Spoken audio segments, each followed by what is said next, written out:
मी माझ्या भावना व्यक्त करणार आहे। अध्यक्ष महोदय, मराठा आरक्षणाच्या संदर्भात गेल्या 2 दिवसापासून सातत्याने विधिमंडळातले महाराष्ट्रातील सर्व सदस्य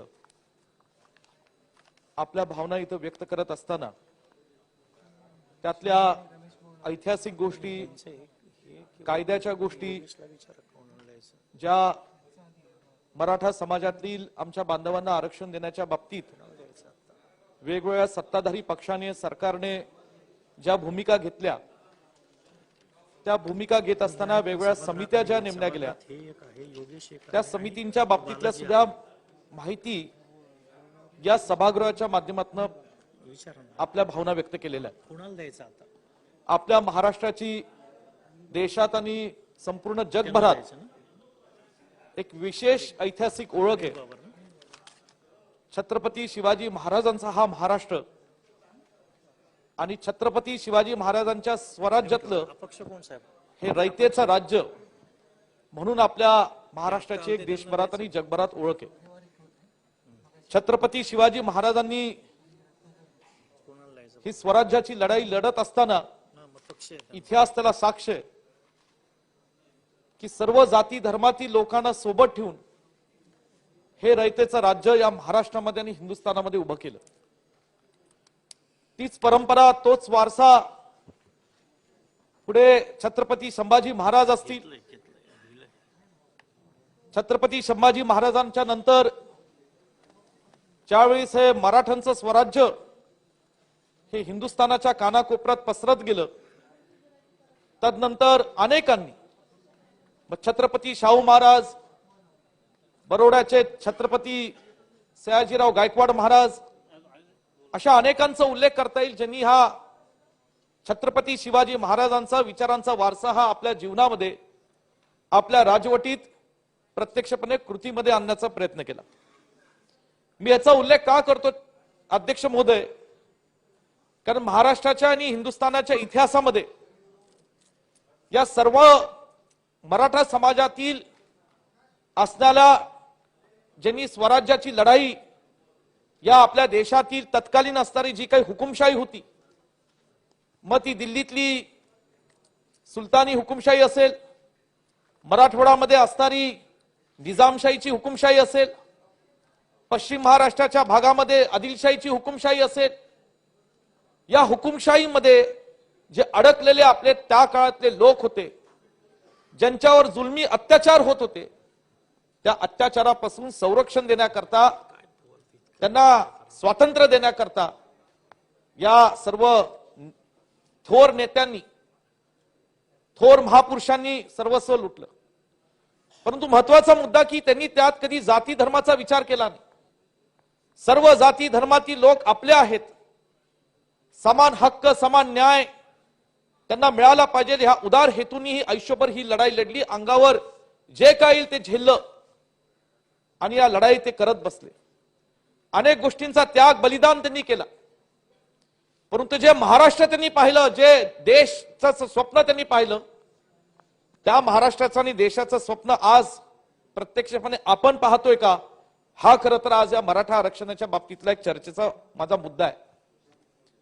गेल्या 15-20 वर्षापासून मराठा आरक्षणाच्या बाबतीत आमच्या महाराष्ट्रातल्या मराठा बांधवांनी या विषयाची सुरुवात केली। नगर जिल्ह्यामध्ये एक अत्यंत दुर्दैवानी वाईट घटना घडली। खरं सांगितलं तर कुठल्याच जाती धर्मातल्या आमच्या अशा भगिनीवर असा प्रसंग येऊ नये, आणि जी ती आमची भगिनी त्या कुटुंबातली असेल, त्या कुटुंबावर असा प्रसंग येऊ नये, असा एक दुर्दैवी वाईट प्रसंग घडला।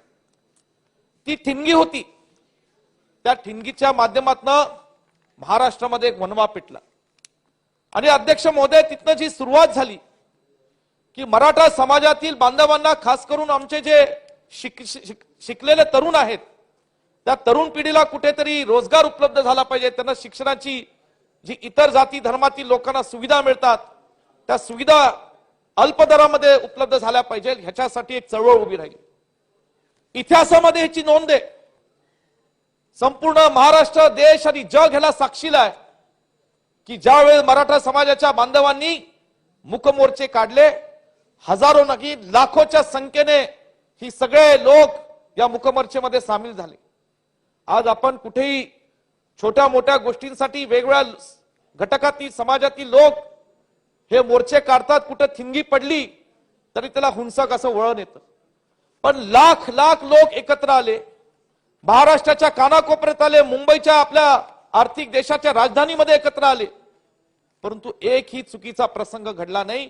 अशा शिस्तबद्ध पद्धतीने मराठा समाजाच्या बांधवांनी या महाराष्ट्रातल्या देशातल्या इतर लोकांच्या भावना जोपासना करत, देशाच्या संपत्तीचे जोपासना करत हे मुकमोर्चे काढले। इतिहासात त्याची नोंद व्हावी असे हे मुकमोर्चे होते। हे मुकमोर्चे काढल्यानंतर कुठेतरी आमच्या मराठा समाजाच्या बांधवांना वाटत होतं की राज्य सरकार केंद्र सरकारच्या माध्यमातून आम्हाला न्याय मिळेल, आरक्षणाच्या बाबतीत ठोस पावलं उचलली जातील। गेल्या 2 दिवसापासून अनेक ज्येष्ठ लोकांनी संपूर्ण इतिहासाचा पाढा मांडलाय। ती सगळी 2008 पासून बापट समिती असेल, आदरणीय नारायण राणे साहेबांच्या अध्यक्षतेखाली नेमलेली समिती असेल, गायकवाड समिती असेल, या वेगवेगळ्या समितींच्या माध्यमातून जे काही प्रयत्न मराठा समाजाच्या आरक्षणाच्या बाबतीत झाले त्याचाही इतिहास यासमोर मांडलाय। ठीक आहे, काही लोक त्याला तांत्रिक कायद्याच्या नजरेत बघतात, काही लोक त्याला दुर्दैवाने राजकीय नजरेत बघतात, परंतु मूळ मुद्दा असा आहे, प्रयत्न जरी सर्वांनी केले असेल, ते पृथ्वीराज चव्हाण साहेबांनी असतील, अशोकराव चव्हाण साहेबांनी असेल, तदनंतर तत्कालीन मुख्यमंत्री देवेंद्र फडणवीस साहेब असतील, त्यांनी केले असतील, अनेकांनी प्रयत्न केले असतील। आज जी मंत्रिमंडळातले त्या काळातल्या समितीतले वेगवेगळे सदस्य होते ते सुद्धा आज सत्ताधारी पक्षामध्ये बसलेत। आज विद्यमान मुख्यमंत्री मोदी आदरणीय एकनाथ शिंदे साहेब असतील, प्रयत्न केले, परंतु कायद्याच्या चौकटीमध्ये जे काही 50% आरक्षणाच्या बाबतीतलं सुप्रीम कोर्टाचं इंदिरा साईच्या जजमेंट बाबतीतला निर्णय होता, त्या निर्णयाचं अधीन राहून या मराठा समाजाच्या आमच्या बांधवांना आरक्षण कसं मिळेल ह्याच्या बाबतीतला निर्णय घेणं आवश्यक होतं। जे काही कोर्टात घडामोडी घडल्या त्याला इतिहास साक्ष आहे, महाराष्ट्र साक्ष आहे, परंतु हा घडामोडी घडत असताना त्यामध्ये ज्या काही चुका झाल्या त्या चुका दुरुस्त करण्याची वेळ आता आली आहे ना। आज जवळजवळ 12-13 वर्षाहून अधिक कालावधी झाला, जे मराठा समाजातले लोक जे रस्त्यावर उतरून लढत होते, ज्यांनी मुकमोर्चे काढले, आणि आज त्या लोकांना आजही या ठिकाणी न्याय मिळत नाही। मी सुरुवातीला इतिहास का सांगितला अध्यक्ष महोदय, आज देशाच्या सैन्य दलामध्ये मराठा रेजिमेंट आहे। मराठा रेजिमेंटचं या देशावर जेव्हा आक्रमण झाले तेव्हा त्यांनी त्या आक्रमणामध्ये इतर जाती धर्मातील सुद्धा आमच्या सैन्यातील बांधवांवर कसं देशाचं संरक्षण केलं ह्याला सुद्धा इतिहास साक्ष आहे। परंतु आज जेव्हा मराठा बांधवांचा प्रश्न येतो तेव्हा या ठिकाणी त्याला दुर्दैवाने जातीचं वळण का लावलं जातं हा खरं माझ्यासारख्या एका तरुण कार्यकर्त्याला प्रश्न पडतो। आज या ठिकाणी कुठेही कधीही आम्ही म्हणालो नाही की कुठल्या तरी इतर जाती धर्मातल्या आरक्षणाला धक्का लावून मराठा समाजाच्या बांधवांना आरक्षण मिळावं। आमच्या इतर जाती समाजातील बांधवांचा सुद्धा आरक्षण राहिलं पाहिजे, पण मराठा समाजातल्या आमच्या तरुण पिढीला आणि बांधवांना आरक्षण देण्याची आवश्यकता आहे। आज सामाजिक प्रश्न ग्रामीण भागातले काय ते आपल्या सगळ्यांना माहिती आहेत। मगासपासून 2 दिवस आम्ही ऐकतोय, एक काळ लोक म्हणायचे राजकीय नेते मराठा समाजातले खूप झाले, कोण म्हणायचं जमीनदार होते, राजे राजवाडे होते। अरे पण जे राजकीय नेते होते, स्वर्गीय यशवंतराव चव्हाण साहेब असतील, वसंतदादा असतील, ही सगळी स्वातंत्र्य सैनिक होती। ह्यांनी या महाराष्ट्राला सर्व जाती धर्मातील लोकांना एक दिशा देण्याचं काम केलं। शेतकरी असतील, कष्टकरी असतील, मजूर असतील, या सर्वांना सांभाळण्याचं काम केलं। आज हे विसरण्याचं काम का दुर्दैवाने होते हे मला कळत नाही। आणि म्हणून या ठिकाणी ओबीसी समाजातल्या बांधवांना आम्हाला सांगायचंय की कुठेही इथल्या मराठा समाजाच्या बांधवांचं असं म्हणणं नाही की तुमच्या आरक्षणाला धक्का लावून आरक्षण मराठा समाजाला मिळालं पाहिजे, पण आज वेळ आलेली आहे की जो गरीब वर्ग आहे मराठा समाजातल्या, त्या मराठा समाजातल्या लोकांना न्याय मिळाला पाहिजे, आणि त्या न्याय हक्कासाठी आज एक नवा संघर्ष आज इथं पेटून उठलेला आहे। जालन्यामध्ये घटना घडली, तिथे या ठिकाणी लाठीचार्ज झाला, महिलांवर लाठीचार्ज, ही अत्यंत दुर्दैवी बाब आहे। त्याचा सर्व थरातून या ठिकाणी निषेध झाला। तो कुठल्या पक्षातला नेता आहे, कोण आहे, कुठल्या जाती धर्मातले नेते, सगळ्यांनी निषेध केला। परंतु निषेधानंतर सुद्धा आज जेव्हा वेगवेगळ्या महाराष्ट्राच्या कानाकोपऱ्यात या ठिकाणी मोर्चे होतात, आज ठिय्या आंदोलन होतात, कोण उपोषणाला बसतं, त्यावेळेस पुढे काय होतं अध्यक्ष महोदय, सुप्रीम कोर्ट काय म्हणतं, 102 ची घटना काय, 105 ची कलम काय, हे सगळ्यांना सगळं माहिती आहे। आम्ही ऐकून सगळी मंडळी आता थकली, परंतु या घटना दुरुस्तीमध्ये माझी एकच तळमळीची विनंती, या सभागृहाने एक मुखाने एक मताने ठराव केलेला होता की मराठा समाजातल्या बांधवांना आरक्षण दिलं पाहिजे। आज महाराष्ट्रामध्ये आज सरकार आहे, या बाबतीमध्ये विरोधी पक्षातले सुद्धा सदस्य तुमच्या पाठीशी खंबीरपणे उभे आहेत।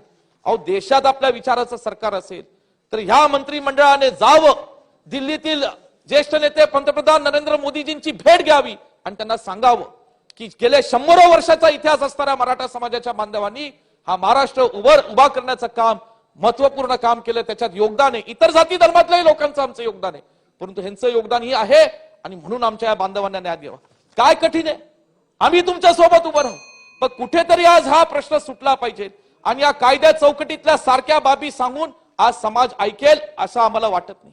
आज समाजाची परीक्षा घेऊ नये, तरुण पिढीची परीक्षा घेऊ नये अशी माझी तीव्र भावना आहे आणि त्याच्यासाठी सगळ्यांनी आज जात धर्म बाजूला ठेवून कुठेतरी आज जाती जातीमध्ये चुकीच्या पद्धतीने आज द्वेष निर्माण करण्याचं पाप काही मंडळी करतायत, त्यांनी सुद्धा जबाबदारीने बोललं पाहिजे, जबाबदारीने वागलं पाहिजे, हा भान ठेवला पाहिजे। आज आम्ही तरुण पिढीतले राजकीय क्षेत्रातले कार्यकर्ते आहोत, पण काय आदर्श आमच्या समोर ठेवला जातो, जेव्हा कुणीतरी जातीचा आधार घेतं आपल्या समाजाला खुश करण्याकरता दुसऱ्या समाजाला या ठिकाणी डावलायचं, दुसऱ्या समाजावर हे करायचं, हे चालणार नाही।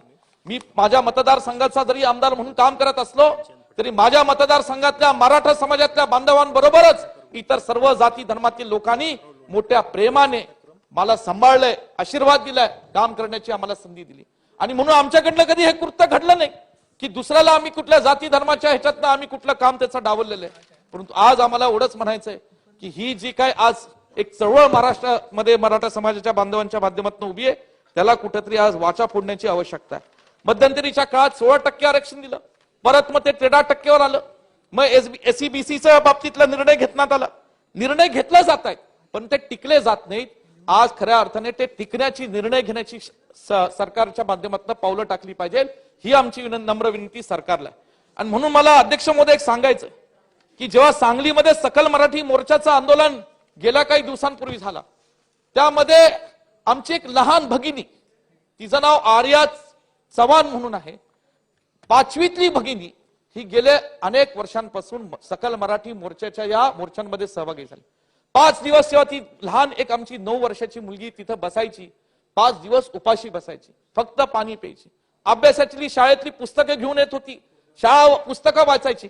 मी तिच्या शेजारी बसलो, तिला विचारलं, का ग तू शाळा बुडून या ठिकाणी अभ्यास करतेस? ती म्हणली, हो मला शाळा बुडून बसावं लागतं कारण मला आज मराठ्यांसाठी भविष्यासाठी मला आरक्षण लागतं।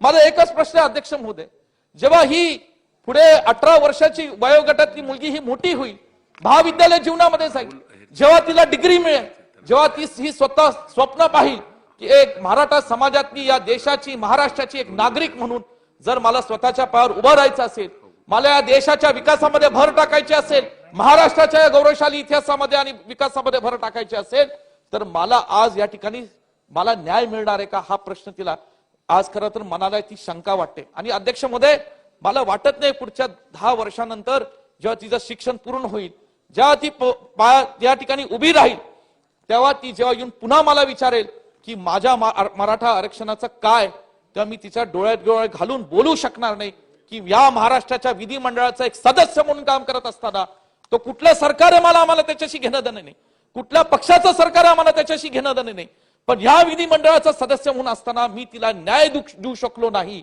ही खंत माझ्या राजकीय जीवनात आणि व्यक्तिगत जीवनात मला आयुष्यभर राहील।